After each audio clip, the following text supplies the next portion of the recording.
नमस्कार साथियों, आप सभी का उत्कर्ष के डिजिटल मंच पर हार्दिक स्वागत है दोस्तों। और यहाँ पर जो है फिजिक्स की दुनिया जो है वो बहुत ज़बरदस्त रहने वाली है, क्योंकि आज होगा दोस्तों फिजिक्स का जलवा। दोस्तों फिजिक्स का जो जलवा है जिससे बड़े बड़े सूरमा बड़े बड़े धाराशाही हो जाते हैं, बड़े बड़े सूरमा धाराशाही हो जाते हैं। पर मेरे ड्रीम 100 के साथी जो है वो किसी से आज धाराशाही नहीं होने वाले, वरना वो तो पेपर को धोबी पछाड़ने वाले हैं। बिल्कुल दोस्तों, यहाँ पर जो है पेपर को पछाड़ने वाले विद्यार्थी जो है वो मेरे सामने है, क्योंकि उनको आज बहुत मज़ेदार बहुत शानदार डाटा मिलने वाला है। और वो डाटा बहुत स्पेशल तरीके से, बहुत शानदार तरीके से तैयार किया गया है, जो आपकी रणनीति को और मजबूत करेंगे, आपकी स्टडी को और ज़्यादा बूस्ट करने के लिए। साइंस के अंदर जितने भी जितने भी फॉर्मूलाज है वो सारे फॉर्मूलाज, और फिजिक्स के सबसे इंपॉर्टेंट टॉपिक्स, फिजिक्स के अंदर जो जो इंपॉर्टेंट क्वांटिटीज होती है वो सारी की सारी राशियां आपके लिए तैयार है भैया। तो ये इतनी बढ़िया तरीके से बूस्टअप के साथ बढ़िया जबरदस्त तहलका मचा देने वाला जो है, जिसको अपन कह सकते हैं कि आज वह वीडियो देखने वाले हैं जो आपने पहले ना देखा होगा, ना मिला होगा कभी आपको वाईटी की हिस्ट्री में। तो दोस्तों बहुत शानदार जबरदस्त ये सेशन, बहुत छोटा रहेगा, स्मॉल सेशन, क्योंकि परीक्षा में बड़े बड़े दाव नहीं खेले जाते हैं, छोटे छोटे दाव खेले जाते हैं। तो ये छोटे छोटे दाव में मतलब छोटे छोटे पैकेट्स 20-20 मिनट के ये डोज है ना, ये डोज अंदर आग फूकने का काम करेंगे। तो दोस्तों all formulas and important topics physics के। तो चलिए दोस्तों शुरुआत करते हैं फटाफट से। और जैसा कि लिखा हुआ आ रहा है सक्सेस, तो जब लोग आपको कॉपी करने लगे तो समझ लेना जिंदगी में सक्सेस हो रहे हो। बिल्कुल दोस्तों, जब लोग आपको फॉलो करने लग जाए, आप अगर किसी को फॉलो कर रहे हो इसका मतलब है कि आप कभी भी सफल नहीं हो सकते। अच्छे अच्छे लोग धाराशायी हो गए। तो दोस्तों अगर हमारे को कोई फॉलो कर रहा है तो निश्चित तौर पर आप सही रास्ते पर चल रहे हो, निश्चित तौर पर आपका जो रास्ता है वो बिल्कुल सही है, और आप 101% सफलता की उस दस्तक तक पहुंच चुके हो या पहुंचने वाले हो, इसमें कोई शक नहीं। शुरुआत करता हूं, आरंभ करता हूं दोस्तों, प्रकाश परावर्तन तथा अपवर्तन, लाइट रिफ्लेक्शन एंड रिफ्रैक्शन। साथियों लाइट रिफ्लेक्शन एंड रिफ्रैक्शन ये हमारा चैप्टर है जिसको अपन बात कर रहे हैं। लिख देता हूं, यहां पर लाइट चैप्टर है दोस्तों, लाइट, बिल्कुल ये लिख दिया लाइट, और यहां लिख देता हूं रिफ्लेक्शन।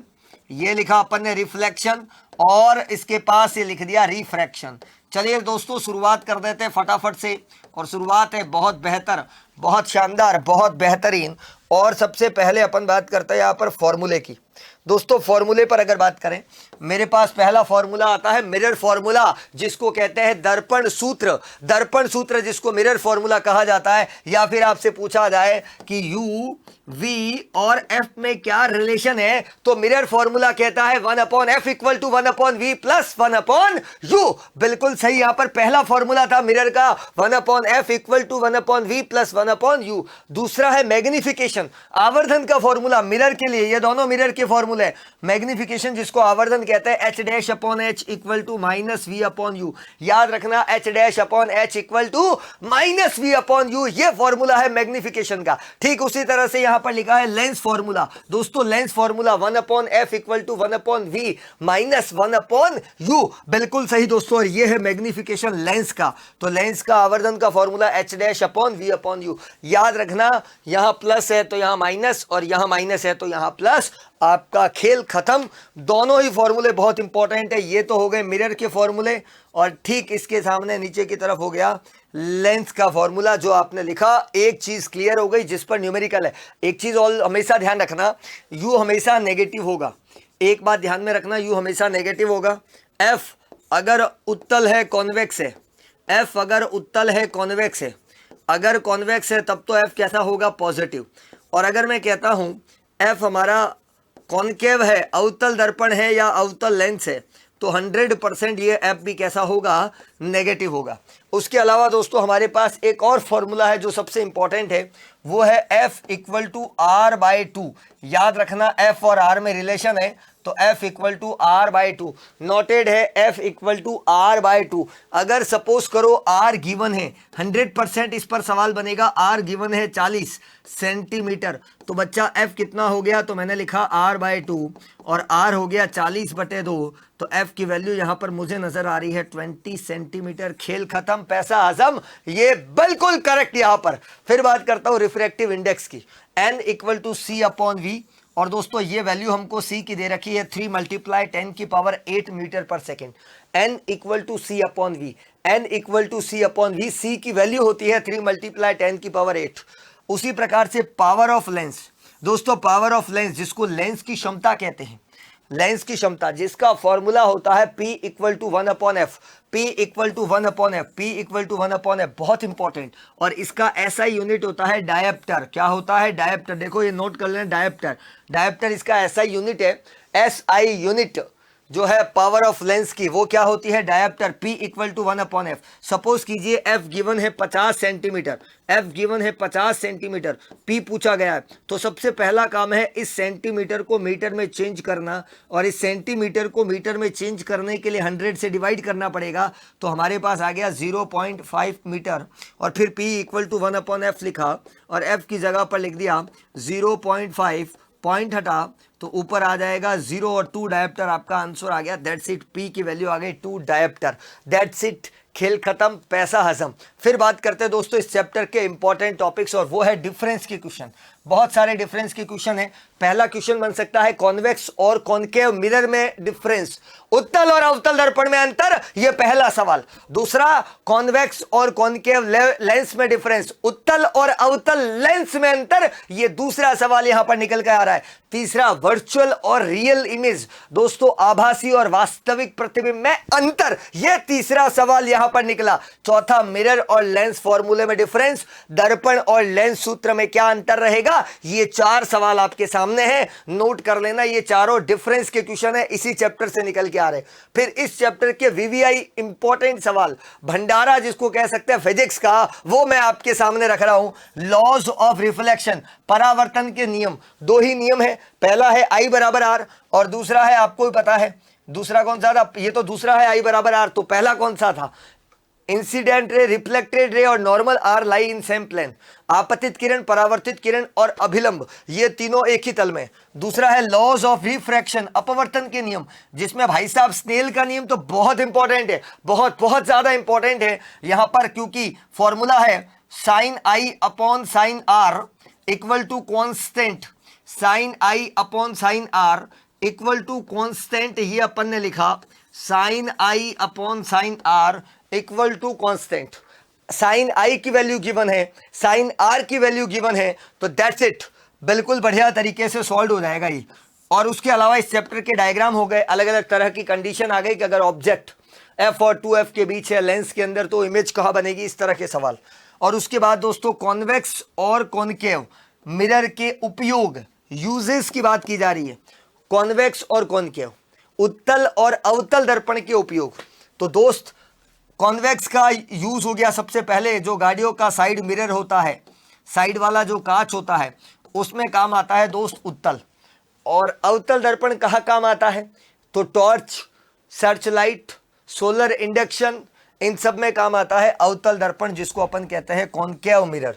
तो बहुत सिंपल कहानी है, बहुत आसान कहानी है, और इस आसान कहानी के साथ ये पूरा फिजिक्स का धुआं धुआं धुआं धुआं कर दिया यहां पर। ये पहला चैप्टर सुपड़ा साफ, अगर आपने इतना कर लिया तो यकीन मानना मेरे दोस्त, पेपर फोड़ कर आओगे, इसमें कोई दिक्कत नहीं, कोई शक नहीं। इसके अलावा कुछ नहीं पढ़ना है, टाइम खराब मत करना अपना। फिर उसके बाद 10वां चैप्टर जो अपन देख रहे हैं, मानव नेत्र तथा रंग बिरंगा संसार। तो सबसे पहले ह्यूमन आई, आप जब ह्यूमन आई पढ़ो, जिसको मानव नेत्र कहते हैं, इसका डायग्राम तो है ही है, चित्र तो बहुत इंपॉर्टेंट है वैसे, वो तो आपको बनाना आना ही चाहिए, वैसे ह्यूमन आई का डायग्राम हम सबको आना चाहिए। पर उसके अलावा अगर मैं बात करूं, तो इस चैप्टर में से शॉर्ट क्वेश्चन याद कर लेना, जैसे कि ये पुतली जो है, पुतली किसको नियंत्रित करती है, जैसे पुतली के आकार को कौन नियंत्रित करता है, प्रतिबिंब कहां बनता है, इत्यादि इत्यादि छोटे छोटे सवाल जो है वो यहीं से निकलेंगे, ह्यूमन आई से। दूसरा पावर ऑफ अकोमोडेशन, नेत्र की समंजन क्षमता किसे कहते हैं? बहुत इंपॉर्टेंट है, 1 नंबर का सवाल हो सकता है। पावर ऑफ अकोमोडेशन, अभिनेत्र लेंस जो है जिसको अपन क्रिस्टलाइन लेंस बोलते हैं, तो अभिनेत्र लेंस जो है वो किसको समायोजित कर रहा है? फोकस दूरी को समायोजित कर रहा है, फोकल लेंथ को कंसीडर कर रहा है, एकोमोडेट कर रहा है। इसका मतलब फोकल लेंथ, फोकस दूरी को समायोजित करने के लिए यूज करते हैं पावर ऑफ अकोमोडेशन का, नेत्र की समंजन क्षमता। नियर पॉइंट और फार पॉइंट कितना होता है? 25 सेंटीमीटर और इन्फिनिटी। भगवान ने एक आंख के बजाय 2 आंख क्यों दी है? एक आंख से देखेंगे 2D, दोनों आंख से देखेंगे 3D। एक आंख दिखाई देगी 150 डिग्री, तो 2 आंख कितनी दिखाई देगी? कितनी दिखाई देगी? 180 डिग्री। तो याद रखना, अगर 1 आइज की बात करें तो 1 आइज की अगर मैं बात करूं तो एक आंख 150 डिग्री देखती है और 2D देखती है, तो 2 आंख कितनी देखेगी? इसलिए भगवान ने कितनी आंखें दी है? 2 दी है, ताकि आप 180 डिग्री देख सको, ताकि आपको 3D व्यू मिल सके। समझ गए बात को? और देखो दोस्तों, अभी कहानी खत्म नहीं हुई, शॉर्ट नोट आ सकता है। जैसे एक तो हो गया मायोपिया और एक हो गया हाइपरमेट्रोपिया, निकट दृष्टि दोष और दूर दृष्टि दोष। इसमें क्या होता है? निकट की वस्तु तो दिखेगी, निकट मतलब नियर की चीज दिखेगी, पास का दिखेगा, पर दूर का नहीं दिखेगा, पर दूर का नहीं दिखेगा। फार जो होगा, दूर कोई वस्तु होगी वो नहीं दिखेगी। और ऐसे में कौन सा लेंस काम में लेना चाहिए? 101% कॉनकेव लेंस काम में लेना चाहिए, जिसको अपन कहते हैं अवतल लेंस का हमें यूज करना चाहिए। बहुत सिंपल कहानी, बहुत सिंपल। इसका उल्टा कर दो, अगर मैं दूर दृष्टि दोष की बात करूं तो इसमें क्या होगा? हाइपरमेट्रोपिया, जिसमें दूर का तो दिखेगा, दूर का दिखेगा, पर पास की चीज नहीं दिखेगी, नियर साइड जो चीजें होगी वो हमको नहीं दिखेगी। और ऐसे में हमें कौन सा लेंस काम में लेना चाहिए? कॉन्वेक्स, जिसको अपन कहते हैं उत्तल लेंस। तो ये एक और कहानी खत्म, पिक्चर। प्रिज्म से रिलेटेड सवाल हो सकता है, प्रिज्म कौन हो गया या विचलन कौन हो गया, इसमें भी 2 सवाल है। एक तो हो गया प्रिज्म कौन, ठीक है, इसमें यहाँ पर 2 पार्श्व फलकों के बीच का कोण, और एक होता है विचलन कोण, तो डेविएशन एंगल और प्रिज्म एंगल, ठीक है। ये तो हो गया आपका प्रिज्म एंगल और नीचे वाला हो गया डेविएशन एंगल। ओके बच्चा, याद कर लेना आप तो, ताकि आपकी कहानी पूरी तरीके से यहाँ पर समाप्त हो जाए, ठीक है। डिस्पर्जन पर बात करें, सफेद कलर की जो लाइट्स होती है वो 7 अलग अलग रंगों में बदल जाती है। 7 रंगों में बदल जाने को कहते हैं वर्ण विक्षेपण। फिर रेनबो हो सकता है, इंद्रधनुष कैसे बनता है इसका डायग्राम हो सकता है, एक पानी की छोटी सी बूंद का एक डायग्राम है वो बन सकता है, और इंद्रधनुष से रिलेटेड इसकी कार्य प्रणाली पूछी जा सकती है। वाई डू स्टार्स ट्विंकल, तारे क्यों टिमटिमाते हैं? कारण है दोस्तों अपवर्तन। कारण दोस्तों क्या है? अपवर्तन। नोटेड है ये बिल्कुल। अपवर्तन को कहते हैं रिफ्रैक्शन, अपवर्तन को क्या कहते हैं? Refraction, that's it. और explain why the planet do not twinkle, ग्रह क्यों नहीं टिमटिमाते ये बताना है। दोस्त तारे तो टिमटिमाते हैं, पर मुझे बता दो ग्रह क्यों नहीं टिमटिमाते, ये आपको और मुझे हम सबको बताना है। फिर अगला क्वेश्चन दोस्तों, why does the sky appear dark instead of blue to an astronauts, कोई अंतरिक्ष में जा चुका है उसको आसमान नीले की अपेक्षा काला क्यों दिखता है? कारण है, बहुत इंपॉर्टेंट सवाल है। वहां पर ना तो रिफ्रैक्शन है, अपवर्तन नहीं है, और अपवर्तन नहीं है तो फिर वहां पर प्रकीर्णन भी नहीं होगा, स्कैटरिंग नहीं होगी, कुछ भी नहीं होगा, तो इस वजह से हमको आसमान काला दिखता है। तो हमें नीला क्यों दिखा? क्योंकि ब्लू कलर जो है वो स्कैटर्ड हो जाता है, फैल जाता है, इसलिए हमको दिखाई देता है। शॉर्ट नोट और हो सकता है, जैसे टिंडल इफेक्ट पे आ गया। टिंडल प्रभाव क्या होता है पता है ना आपको? टिंडल प्रभाव क्या होते हैं? छोटे छोटे कोलाइडी कणों से प्रकाश की किरणें एक दिशा में फैल जाती है, एक दिशा में चली जाती है। उसके अलावा दोस्तों एडवांस सनराइज और डिले सनसेट, पहले सूर्योदय होना और सूर्यास्त बाद में होना, और एक खतरे के सिग्नल लाल क्यों होते हैं। ये पूरे चैप्टर के सारे सवाल निकल कर आ गए। इसके अलावा कोई सवाल नहीं बचा है, कोई सवाल बचना भी नहीं चाहिए भैया। खतरे के सिग्नल जो है वो लाल क्यों होते हैं? विश्वास के साथ कह सकता हूं, मैं वादे के साथ कह सकता हूं कि इससे बाहर कोई सवाल नहीं है दोस्तों।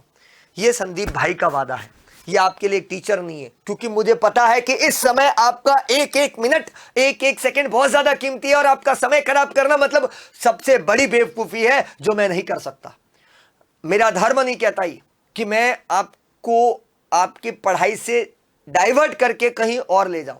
मैं इतना सेल्फिश नहीं हूं, पर आपके लिए बहुत ज्यादा काम की चीजें, छोटे से 20 से 25 मिनट का जो बूस्ट अप है ना, यह आपके लिए बहुत बड़ा बूस्ट है दोस्तों। ये बहुत बड़ा बूस्ट है। इसको पढ़ने मात्र से ही मैं बता दूं कई बच्चे तो पास हो जाएंगे, चाहे केमिस्ट्री हो, चाहे बायो हो, चाहे फिजिक्स हो।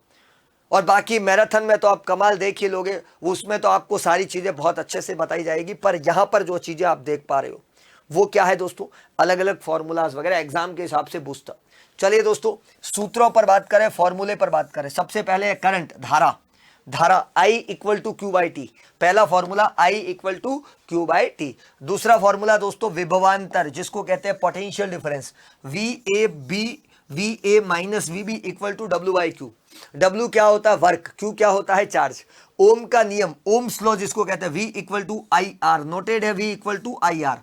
ठीक उसी प्रकार से रेजिस्टेंस की बात करूं तो R equal to rho L upon A, यहां पर लिखना आप R equal to rho L upon A, बिल्कुल ठीक। तो ये R का फॉर्मूला है, इसको थोड़ा सा क्लियर करके लिख लेते हैं ताकि आपको मजा आ जाए। यहां पर R equal to rho L upon A, ये अपन ने लिखा, बिल्कुल ठीक। क्लियर कर दूं, यहां पर क्या लिखा, R equal to rho L upon A, ये लिखा रो रो रो रो रो रो रो एल अपॉन ए, ये रेजिस्टेंस का फॉर्मूला हो गया, बिल्कुल ठीक। सीरीज श्रेणी क्रम का सूत्र, R बराबर R1 plus R2 plus R3। और अगर मैं पैरेलल कॉम्बिनेशन की बात करूं, समांतर क्रम की बात करूं, तो 1 upon R equal to 1 upon R1 plus 1 upon R2 plus 1 upon R3, parallel combination, समांतर क्रम। दोस्तों बहुत काम की चीज है, जितना हो सके उतना शेयर करना, ताकि मेरा हर एक विद्यार्थी चाहे हिंदुस्तान के किसी कोने में बैठा हो वो इन चीजों को पढ़ सके। भाई एनसीईआरटी सभी जगह चल रही है, ये बहुत काम का डाटा है, तो जबरदस्त शेयर करो ताकि सबको बढ़िया फायदा मिल सके। जूल सिटिंग लॉ, जूल का तापीय नियम, बहुत बढ़िया फॉर्मूला है, H equal to I square R T, H equal to I square R T, I square R T. और उसके अलावा पावर, शक्ति, P बराबर वी आई स्क्वायर आर और वी स्क्वायर अपॉन आर। तो कितने फॉर्मूले हो गए, 3। अब दोस्तों मैं सबके एसआई यूनिट बता देता हूं, फटाफट से नोट कर लेना, स्क्रीनशॉट मार लेना। सबके एसआई यूनिट्स बहुत इंपॉर्टेंट दोस्तों, एसआई मात्रक।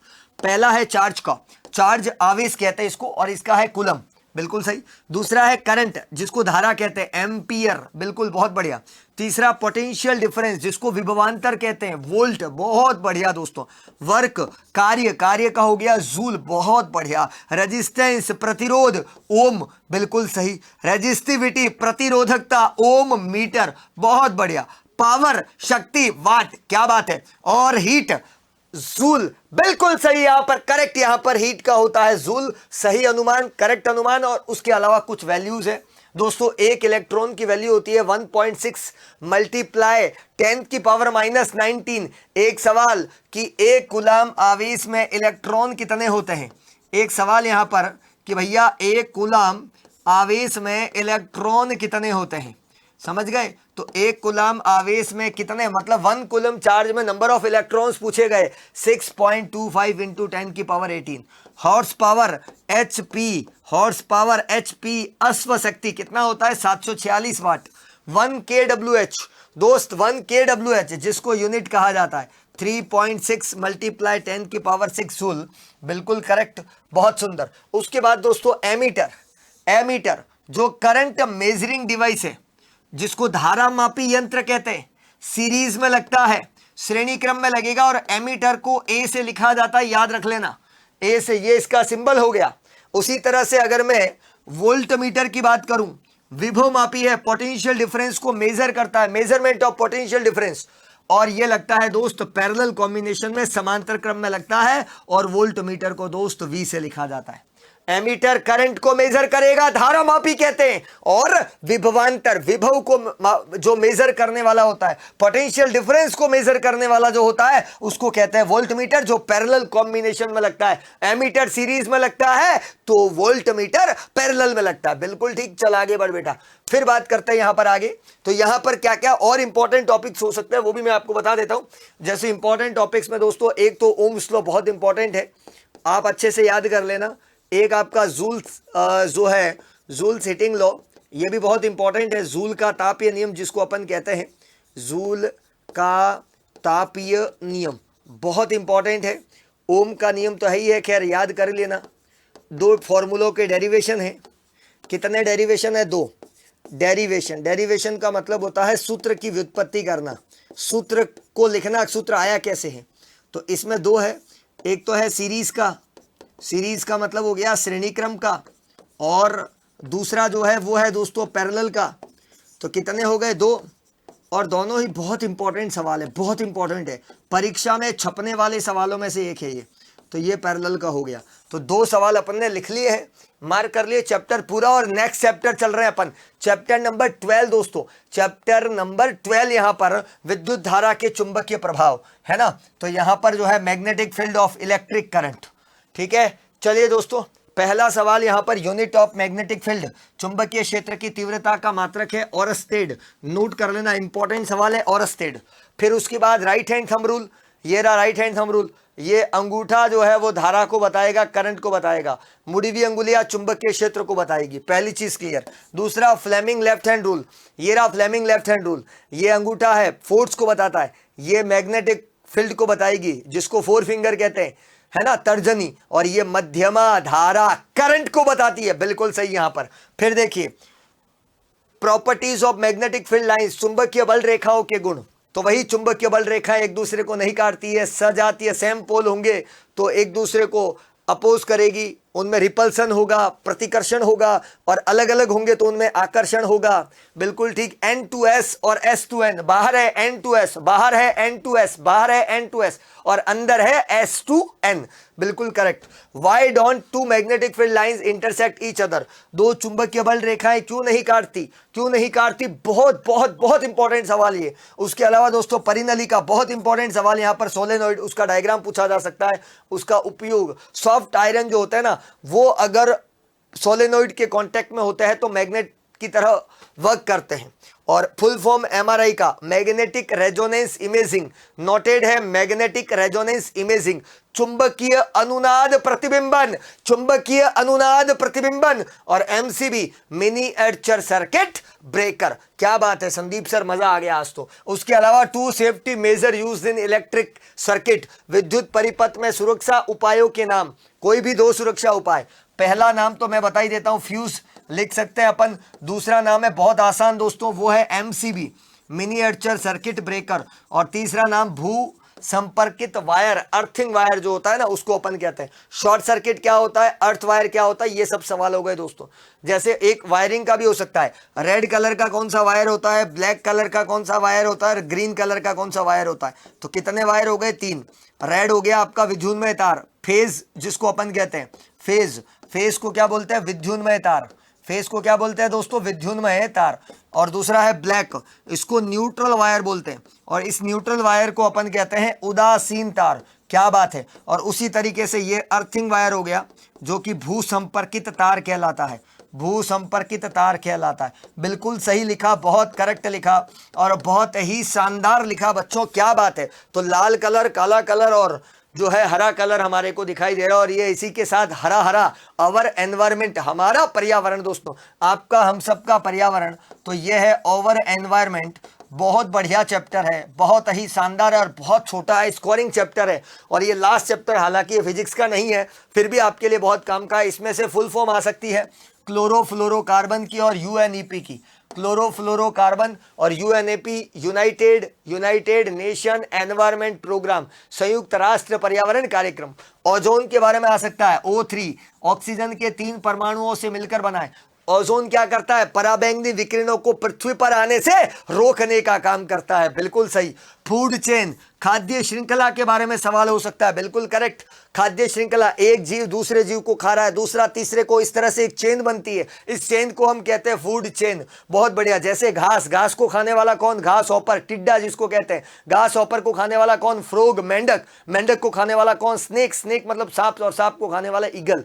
तो इस तरह से आपके पास पूरी चेन बन गई। बायोडिग्रेडेबल क्या होता है और नॉन बायोडिग्रेडेबल क्या होता है? बायोडिग्रेडेबल जिसको डिकम्पोज कर सकते हैं, जिनको अपघटित किया जा सके, जिसको डिकम्पोज करें, अपघटित कर सकते हैं उन्हें कहते हैं बायोडिग्रेडेबल, और जिसको डिकम्पोज नहीं कर सकते उसे कहा जाता है नॉन बायोडिग्रेडेबल, अजैव निम्नीकरण।